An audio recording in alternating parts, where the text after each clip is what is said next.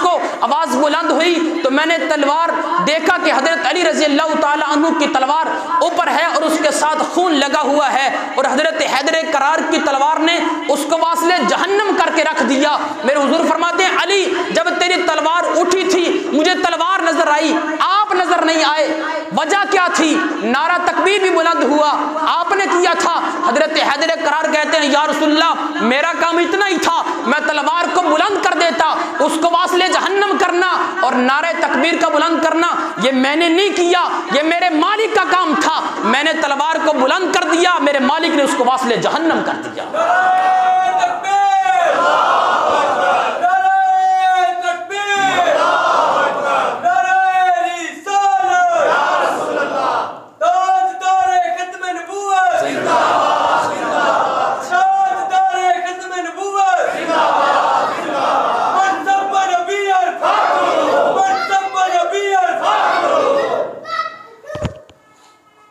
حضرت حیدر کرار رضی اللہ تعالی عنہ آپ سے میرے حضور نے فرمایا کہ علی نعرہ تکبیر تو نے بلند کیا تھا؟ نہیں یا رسول اللہ نعرہ تکبیر تو میں نے بلند نہیں کیا۔ میرے حضور مسکرائے فرمایا علی نعرہ تکبیر تو نے بلند نہیں کیا، اللہ کے فرشتے نے بلند کیا تھا۔ جب بڑوں کے اندر جرت ہو تو پھر چھوٹوں کے اندر بھی جرت پیدا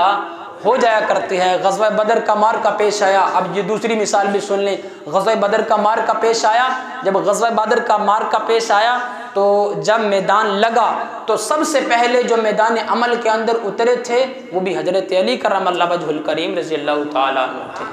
جب بڑوں کے اندر جرت ہو تو چھوٹوں میں بھی پیدا ہو جاتی ہے۔ غزوہ بدر کا جب مارکا پیش آیا تو اس امت کا جو فرعون ابو جہل تھا نا اس کو قتل کرنے کے لیے اللہ پاک نے بہت بڑے بڑے لوگوں کو نہیں بھیجا، ایک چھوٹے چھوٹے دو بچے ہیں، ایک کو دنیا معاذ کے نام سے جانتی ہے، دوسرے کو دنیا معوذ کے نام سے جانتی ہے، انہوں نے اس کو واصل جہنم کر دیا۔ اب میرا اللہ رب العزت جو ہے جب بڑوں کے اندر جرت ہو، بڑوں کے اندر غیرت ہو، بڑوں کے اندر ہمت دلیری اور شجاعت اور بہادری ہو تو پھر چھوٹوں کے اندر بھی پیدا ہو جایا کرتی ہے۔ جب بڑوں کے اندر ہی دم خم نہ ہو تو پھر چھوٹے بزدلی بنا کرتے ہیں۔ اس وقت اسلامی ممالک 56 یا 57 اسلامی ممالک ہیں، یہ تیسری مرتبہ قرآن پاک کی بے حرمتی ہو گئی، پہلے سویڈن کے اندر، پھر ہالینڈ کے اندر، پھر ڈنمارک کے اندر، یہ تیسری دفعہ قرآن پاک کی بے حرمتی ہو گئی ہے۔ اور چاہیے تو یہ تھا کہ مسلمان اسلامی ممالک کے جتنے بھی مسلمان اور نمائندے ہیں وہ میدان عمل میں نکلتے اور بتاتے کہ ہمیں کمزور مت سمجھو، ہم تھوڑے ہیں تم زیادہ ہو، ہم کمزور ہیں ہمیں کمزور مت سمجھو، ہم حضرت عمر فاروق رضی اللہ تعالی عنہ کی تلوار ہیں۔ میدان میں نکلتے اعلان کرتے ہم حضرت خالد بن ولید کی جلغار ہیں، میدان میں نکلتے اعلان کرتے ہم حضرت سلطان صلاح الدین ایوبی رحمت اللہ علیہ کی جلغار ہیں، میدان میں نکلتے اعلان کرتے ہم محمود غزنوی کی تلوار ہیں، اور میدان میں نکل کر بتاتے تم ہمیں کمزور سمجھتے ہو ہم محمد بن قاسم کی جلغار ہیں۔ میدان میں عمل کر کے ایک اعلان کر دیتے یہ ہم نے جو گھوڑے رکھے ہوئے ہیں نا، ایک گھوڑے کا نام خالد بن ولید ہے، ایک کا نام خالد ہے، ایک کا نام غوری ہے، یہ جو ہم نے ٹینک رکھے ہوئے ہیں، یہ میزائل رکھے ہوئے ہیں، یہ یاد رکھنا اپنی حفاظت کے لیے نہیں رکھے، ہم نے دین اسلام کی حفاظت کے لیے رکھے ہوئے ہیں۔ ایک بار اعلان کر دیا جاتا، اللہ کی قسمیں یہ جو بار بار قرآن پاک کی بے حرمتی ہوتی ہے، کبھی آقا علیہ الصلوۃ والسلام کی عزت پہ یہ انگلیاں اٹھاتے ہیں، اگر پہلی بار ہی مسلمان میدان عمل میں نکل کر ایک بار صرف اعلان، میں کہتا ہوں نہ چلائیں، ایک بار اعلان کر دیں، پوری دنیا کے اندر کسی کو جرت نہ ہو کہ قرآن پاک کی بے حرمتی کرے یا آقا علیہ الصلوۃ والسلام کی ذات اقدس پر کوئی انگلی اٹھائے، صرف ایک بار اعلان کرنے کی جرت ہے۔ آقا علیہ الصلوۃ والسلام کی جرت دیکھیں، حضرت علی کرم اللہ وجہ الکریم رضی اللہ تعالی عنہ آپ فرماتے ہیں کہ لہو ہمت لا منتہا لکبائرہا وہمتہ الصغری اجل من الدہر۔ آپ فرماتے ہیں کہ میرے حضور کی جو بڑی بڑی ہمتیں ہیں نا ان کا تو کچھ اندازہ ہی نہیں ہے، لیکن سب سے کم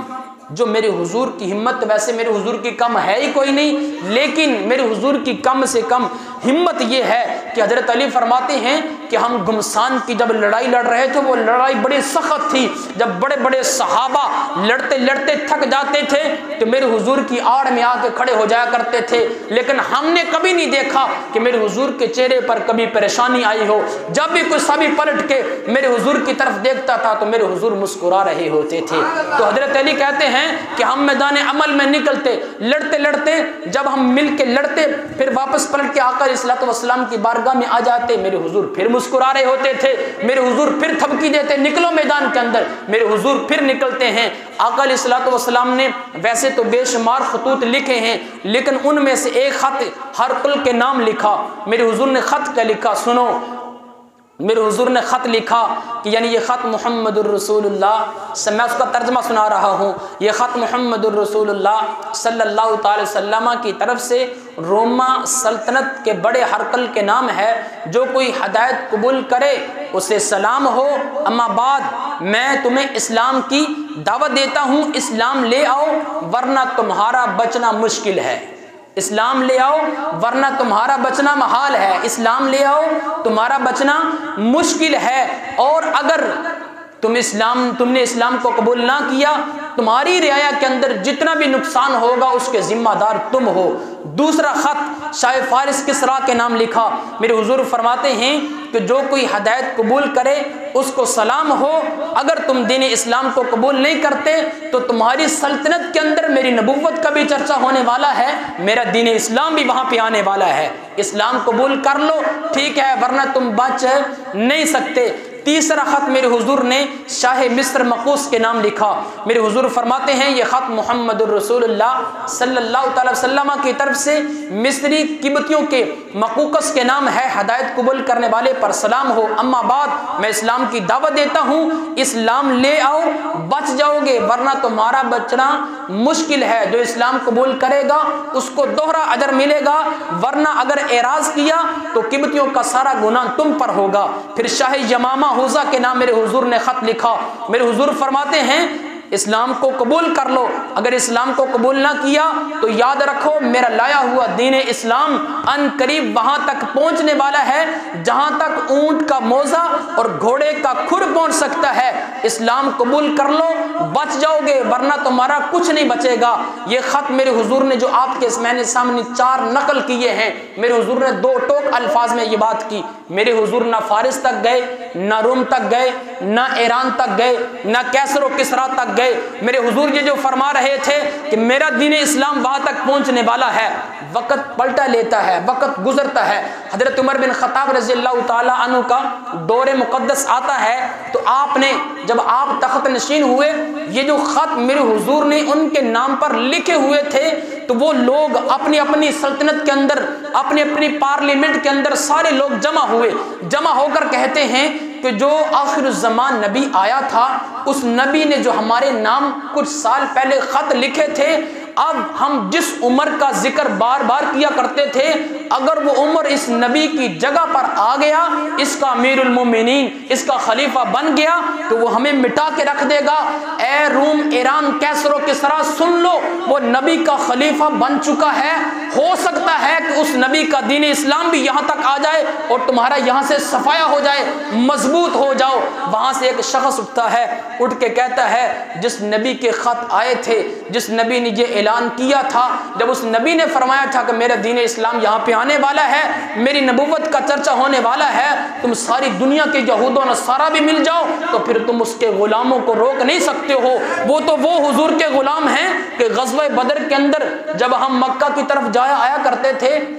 تو ہمیں مکہ سے آنے والوں نے بتایا ہے کہ وہ 300 کا قافلہ تھا، 300 کا قافلہ 1000 کے لشکر پر بھاری ہوا، وہ تلوار چلاتے نہیں تھے، تلوار کو جو بلند کرتے تھے ہماری گردنوں کو اڑا دیا کرتے تھے۔ وہ تو وہ ہیں جو 313 آئے تھے اور ہمارا انہوں نے کچھ نہیں چھوڑا، تم ان کا مقابلہ کرنا چاہتے ہو ان کے سامنے لیٹ جاؤ ورنہ تمہیں ختم کر کے رکھ دیں گے۔ حضرت عمر بن خطاب رضی اللہ تعالی عنہ کے بارے میں کہا کرتے تھے کہ جو خلیفہ بنا ہے اس کا رنگ گندمی ہے اور اس کی آنکھیں موٹی موٹی اور سیاہ آنکھیں ہیں، جس راستے سے گزرتا ہے اس کے نبی فرما کے گئے ہیں کہ اس راستے سے شیطان نہیں گزرتا۔ حضرت عمر فاروق رضی اللہ تعالی عنہ فرمانے لگے کہ جاؤ میرے حضور کے غلاموں، اب ہم نے امن سے، راحت سے، سکون سے بیٹھے نہیں رہنا کہ بس میرے حضور کا اسلام پھیل رہا ہے، دعوت دیتے رہو، امن کی بات کرو، اخلاق کی بات کرو، پیار کی بات کرو، آرام کی بات کرو، سکون سے بیٹھے رہو، حضور کا اسلام پھیل رہا۔ جب میرے حضور فرما گئے ہیں کہ دین اسلام پھیلے گا اور وہاں تک بھی میری نبوت کا چرچا ہوگا تو پھر ہوگا، آرام سے بیٹھ جاؤ۔ صحابہ بیٹھے نہیں، حضرت عمر فاروق رضی اللہ تعالی عنہ نے لشکر کو ترتیب دیا، حضرت ابو عبیدہ بن جراح رضی اللہ تعالی عنہ اس کو لشکر کا امیر بنایا۔ امیر بنانے کے بعد فرمایا کہ چلے جاؤ، ان قریب میں دیکھ رہا ہوں۔ میرے حضرت عمر فاروق فرماتے، آج تو لوگ کہتے ہیں نا کہ میرے حضور کو پتہ نہیں، لیکن میرے حضور کیا، حضرت عمر بن خطاب کیا فرما رہے ہیں، میں دیکھ رہا ہوں کہ اللہ پاک یہ سارے علاقے تم جا رہے ہو، یہ سارے علاقے فتح ہوں گے، وہاں کی جو سلطنتیں ہیں وہ تمہارے قدموں کے اندر ڈھیر ہو جائیں گی۔ پھر یہ قافلہ وہاں سے نکلتا ہے، روم، ایران، کیسر و کسرا کے اندر یہ صحابہ کرام کا لشکر وہاں پہ پہنچتا ہے۔ صحابہ چلتے چلے گئے، اللہ کا قرآن پڑھتے چلے گئے، اور جس علاقے سے بھی تلوار کو میان سے نکال کر جن کے ساتھ بھی جنگ لڑتے گئے، وہاں سے یہود و نصارہ کا صفایا کرتے چلے گئے۔ آج بھی امت مسلمہ کے لیے ایک ہی اعلان ہے، میں کہتا ہوں گھوڑوں کو نکالو، میدان میں لاؤ، میدان میں لا کر اعلان کر دو سلطان صلاح الدین ایوبی کے وارث آ چکے ہیں۔ ایک بار اعلان کر دو خالد بن ولید کی جلغار اور تلوار اٹھا کر ہم میدان میں آ چکے ہیں، خبردار کسی بدبخت نے قرآن پاک کی بے حرمتی کی، اس کی گردن کو تن سے جدا کر دیا جائے گا۔ صرف اعلان کرنے کی ضرورت ہے، صرف اعلان کرنے کی ضرورت ہے۔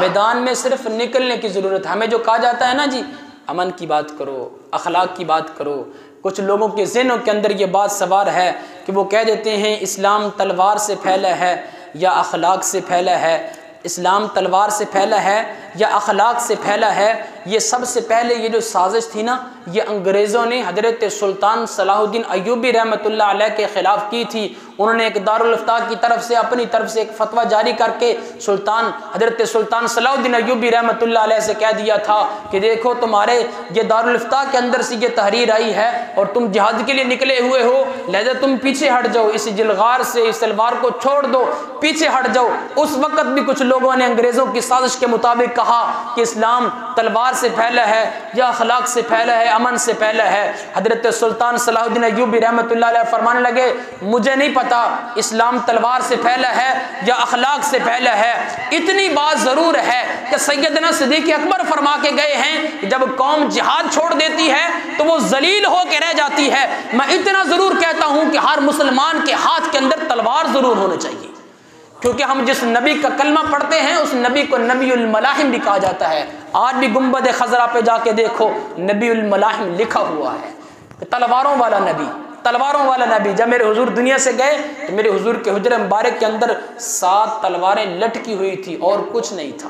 7 تلواریں لٹکی ہوئی تھی۔ حضرت میرے مصطفیٰ کریم صلی اللہ تعالی وسلم دنیا سے ظاہری وصال فرما گئے۔ آپ کے جانے کے بعد خلیفہ حضرت ابو بکر صدیق رضی اللہ تعالی عنہ آپ بنے، تو حضرت ابو بکر صدیق رضی اللہ تعالی عنہ جب خلیفہ بنے تو اس وقت ریاست مدینہ کے اندر جو مرتدین تھے ان کی طرف سے خطرہ تھا۔ صحابہ کہنے لگے کہ ابو بکر صدیق نبی رحمت صلی اللہ تعالی وسلم نے جو اپنی زندگی کے اندر لشکر اسامہ کو روانہ کیا تھا، آپ اس کو روانہ نہ کریں، اس کو روک لیں، کچھ دن کے بعد ہم روانہ کر دیں گے، ابھی ریاست مدینہ پر مرتدین کی طرف سے یہ حملہ ہونے کا خطرہ ہے تو آپ ان کو نہ جانے دیں۔ تو سیدنا صدیق اکبر رضی اللہ تعالی عنہ فرمایا کیا بات کرتے ہو، جس لشکر کو میرے حضور نے روانہ کیا تھا اس لشکر کو ابو بکر روک دے، اللہ کی قسم یہاں پہ سارے ختم ہو جائیں، سارے مٹ جائیں، سارے ذبح ہو جائیں اور پرندے آئیں میرے جسم سے میرا گوشت نوچ کے لے جائیں،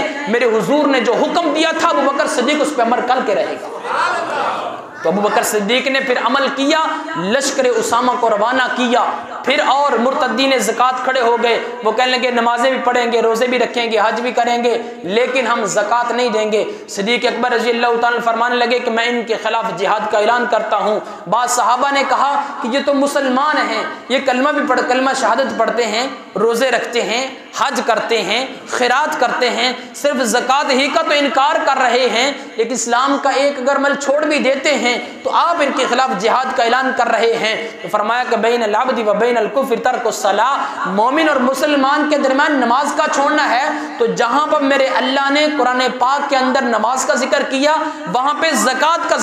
ذکر کیا ہے۔ زکوٰۃ کو چھوڑ دے اور نماز پڑھتا رہے اس کی وہ قبول نہیں ہے، اور اگر زکوٰۃ دیتا رہے نماز نہ پڑھے تو اس کی زکوٰۃ قبول نہیں ہے۔ ان کے خلاف صدیق اکبر کا ایک اعلان ہے، وہ اعلان جنگ ہے، میں ان کے خلاف اعلان جنگ کرتا ہوں۔ حضرت عمر فاروق رضی اللہ تعالیٰ عنہ کہنے لگے امیر المومنین ابھی حضور جانے جانا کا ظاہری وصال ہوا ہے، آپ تھوڑی سی نرمی کر لیں، صحابہ کرام غم کے اندر ڈھیر ہیں، تو کچھ دنوں کے بعد ہم ان کے خلاف نکلیں گے اور ان کو ختم کریں گے۔ تو سیدنا صدیق اکبر نے فرمایا عمر کلمہ پڑھا نہیں تھا، بڑا جرت مند تھا، بڑا غیرت مند تھا، اب اسلام میں آ کر بزدل ہو رہا ہے، یہ بات نہیں ہو سکتی، میں ان کے خلاف جا رہا ہوں، تم نے جانا ہے تو ٹھیک، ورنہ صدیق اکبر اکیلا ہی جانے کے لیے تیار ہے۔ حضرت علی کرم اللہ وجہ الکریم آپ فرماتے ہیں جب سیدنا صدیق اکبر منبر رسول سے اترے، تلوار کو میان سے نکالا اور جا رہے تھے تو حضرت حیدر کرار نے تلوار کو پکڑ لیا، فرمانے لگے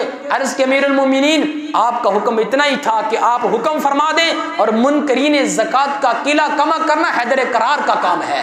پھر ان کو ختم کیا۔ جب اس سے فارغ ہوئے تو سیدنا صدیق اکبر نے یہ نہیں فرمایا کہ اب ٹھیک ہے اسلام پھیل رہا ہے، امن کی بات کرو، تبلیغ کرو، آرام کرو، سکون کرو، نمازیں پڑھو، زکوٰۃ دو، خیرات کرو۔ سیدنا صدیق اکبر رضی اللہ تعالیٰ عنہ فرمانے لگے کہ لشکر اسامہ کو روانہ بھی کر دیا، منکرین زکوٰۃ کا قلعہ کما بھی کر دیا، اب بیٹھنا نہیں ہے، اب میدان عمل میں نکلو۔ پھر ایک زوردار خطبہ دیا، اس خطبے کے اندر فرمایا کہ میں دیکھ رہا ہوں کہ تم روم اور ایران تک پہنچو گے، وہاں کے جو یہود و نصارہ ہیں وہ اسلام قبول کریں تو ٹھیک ہے، ورنہ ان کی گردنوں کو تن سے جدا کر کے رکھ دو۔ سیدنا صدیق اکبر 2 سال تک خلیفہ رہے، 2 سال کے اندر مسلسل جہاد جاری رہا۔ عمر بن خطاب 10 سال خلیفہ رہے، 10 سال مسلسل جہاد جاری رہا۔ حضرت عثمان غنی 12 سال تک خلیفہ رہے، مسلسل 12 سال تک جہاد جاری رہا۔ حضرت حیدر کرار آئے، جہاد جاری رہا۔ امام حسن حسین آئے، جہاد جاری رہا۔ حضرت معاویہ رضی اللہ تعالیٰ عنہ آئے، 19 سال تک جہاد کیا، جہاد جاری رہا۔ صدیق اکبر نے فرمایا تھا جس وقت اس امت مصطفیٰ نے جہاد کو چھوڑ دیا اس وقت امت مسلمہ ذلیل و رسوا ہو جائے گی۔ آج جو مسلمان ذلیل و رسوا ہو رہے ہیں اس کی وجہ یہی ہے کہ ہم نے تلوار کو چھوڑ دیا، ہم نے جہاد کو چھوڑ دیا۔ میدان عمل میں نکلنے کی ضرورت ہے۔ مسلمان کا کام صرف اتنا ہے کہ میدان میں آ جائے، اور ان یہود و نصارہ یہ کیا چیز ہیں؟ حضرت سلطان صلاح الدین ایوبی رحمۃ اللہ علیہ نے آپ نے فرمایا تھا کہ تم شیر ہو اور یہ بھیڑیں ہیں، یہ بکریاں ہیں، یہ بھیڑیں بکریاں شیروں کا مقابلہ نہیں کر سکتے۔ اور اسی طرح ٹیپو سلطان نے کہا تھا کہ شیر کی 1 دن کی زندگی گیدڑ کی 100 سالہ زندگی سے بہتر ہے، کہ 100 سال جو جینا ہے تو ذلیل و رسوا ہو کر جینا ہے، تو 100 سال ذلیل و رسوا ہو کر جینے سے بہتر یہ ہے کہ 1 دن کی انسان زندگی جی لے مگر غیرت کے ساتھ جیے۔ اللہ رب العزت کی بارگاہ ناز میں دعا ہے کہ اللہ پاک ہمیں عمل کرنے کی توفیق عطا فرمائے۔ وما علینا الا البلاغ۔